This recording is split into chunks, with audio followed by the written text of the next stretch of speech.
নমস্কার সবাইকে, আমি শতরূপা চলে এলাম একটা নতুন ভিডিও নিয়ে। ছোট্ট একটা ভিডিও। পুরীর একটি দর্শনীয় স্থান গুপ্ত বৃন্দাবন। এই মন্দিরটিকে শ্রী গৌরবিহার আশ্রমও বলা হয়। এটি গুপ্ত বৃন্দাবন বা মাতা মঠ নামেই বেশি পরিচিত। এটি কিন্তু পুরী থেকে 4 কিলোমিটার দূরে। আপনি অটো টোটো করে আসতে পারেন, নিজেদের যদি গাড়ি থাকে তাহলে সেই গাড়ি করেও আসতে পারেন, গাড়ি রাখার যথেষ্ট জায়গা আছে। পুরীর উপকণ্ঠে বালিয়াপান্ডা হাউজিং বোর্ড কলোনির গীতাঞ্জলি রোডে এটি অবস্থিত এবং পুরী শ্রী জগন্নাথ মন্দিরে আসা যে কোনো পর্যটক বা ভক্ত এখানে আসা কিন্তু মিস করবেন না। মন্দিরের বাইরে বেশ কয়েকটি শাড়ি দিয়ে দোকানপাট রয়েছে, খাওয়ার দোকান বা নানা রকম জিনিসপত্র সেখানে পাওয়া যায়। মূল যে মন্দিরটি সেটি প্রায় 150 বছরের পুরনো এবং এখানকার বিশেষত্ব হলো এখানে শিব ও বৈষ্ণব ধর্মের সমস্ত দেবদেবীর মূর্তি রয়েছে। সংক্ষেপে বলা যায় এটি বিভিন্ন দেবদেবীর সমাহার এবং বিভিন্ন ভাস্কর্যের সমাহার, যা একটি বিশাল এলাকায় খুব সুন্দরভাবে সাজানো হয়েছে।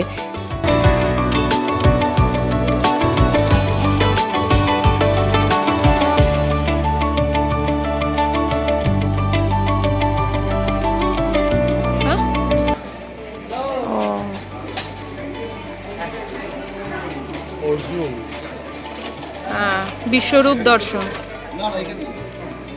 একটি বিশাল এলাকা জুড়ে তো এই গুপ্ত বৃন্দাবন, তো এটা দেখতে কিন্তু 2 থেকে 2.5 ঘন্টা খুব অনায়াসেই কেটে যায়।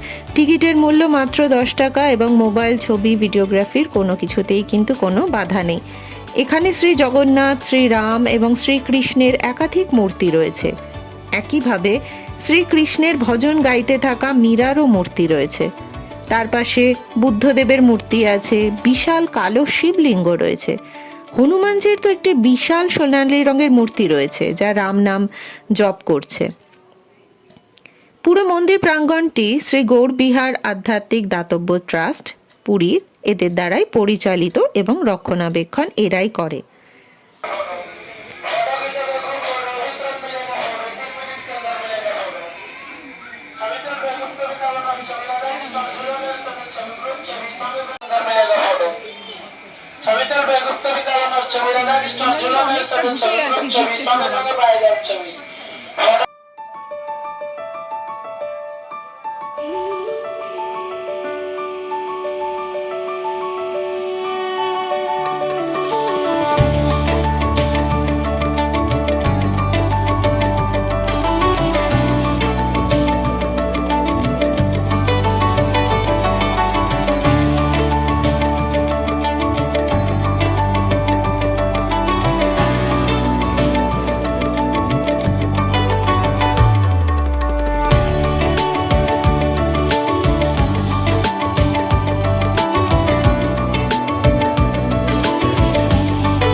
মন্দিরের ভেতরে একটি পুকুর আছে যেখানে দেবী মহালক্ষ্মী তার ভক্তদের আশীর্বাদ করছেন।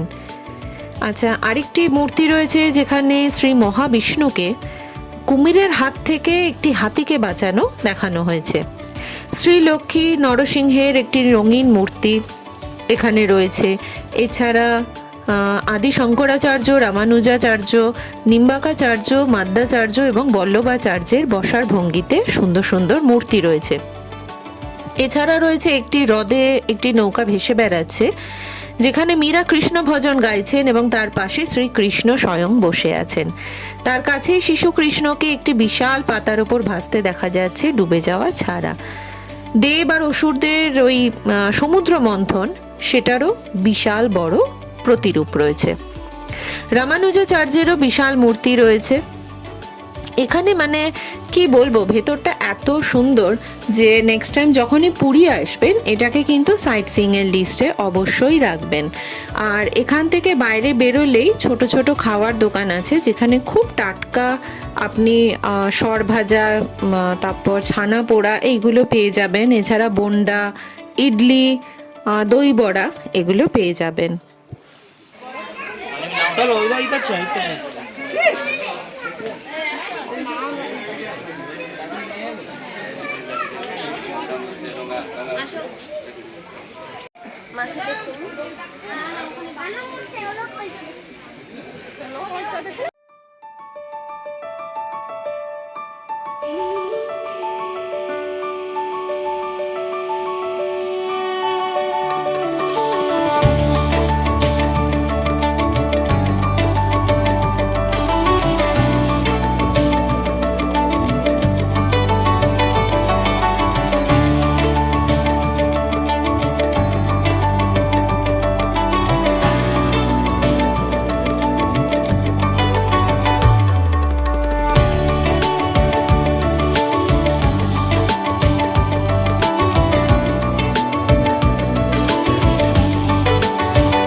চৈতন্যদেব যখন পুরীতে ছিলেন তখন এই গৌড়বিহারের আশ্রমে এসেই কিন্তু উনি সাধনা করতেন।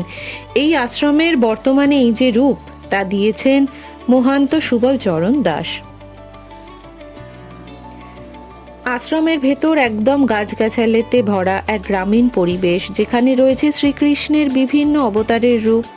সুন্দরভাবে ফুটিয়ে তোলা হয়েছে শ্রীকৃষ্ণের বিভিন্ন লীলা খেলা, গোপীদের বস্ত্রহরণ, বামন অবতার, কালিয়া নাগ দমন, এছাড়া কামধেনু, সব কিছু।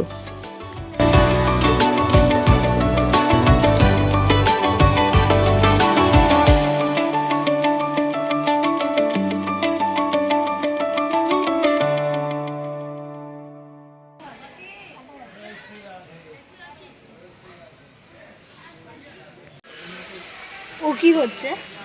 ঠাকুরকে আদর করছে।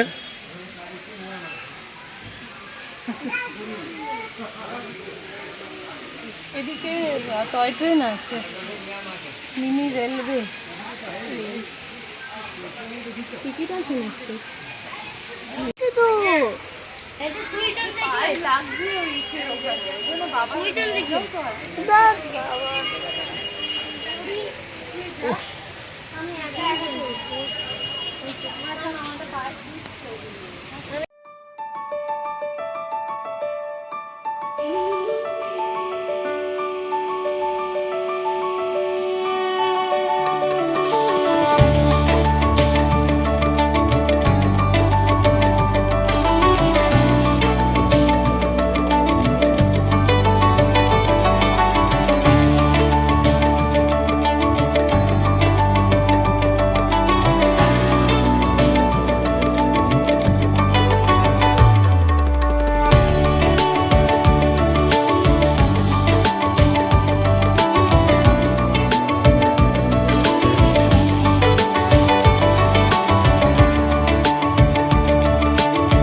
আলু বন্ডা, সেটা হাত দিয়ে খাবো। হ্যাঁ, হাত দিয়ে তুলে খাও।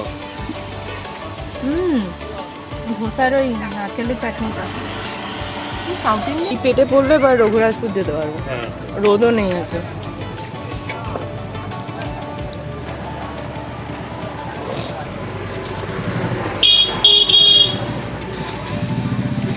বাইরে যে খাবার দোকানগুলো আছে ওখানে খুব ফ্রেশ ব্রেকফাস্ট আইটেম পাওয়া যায়, তো ওখানেই আমরা টুকটাক কিছু খেয়ে নিলাম।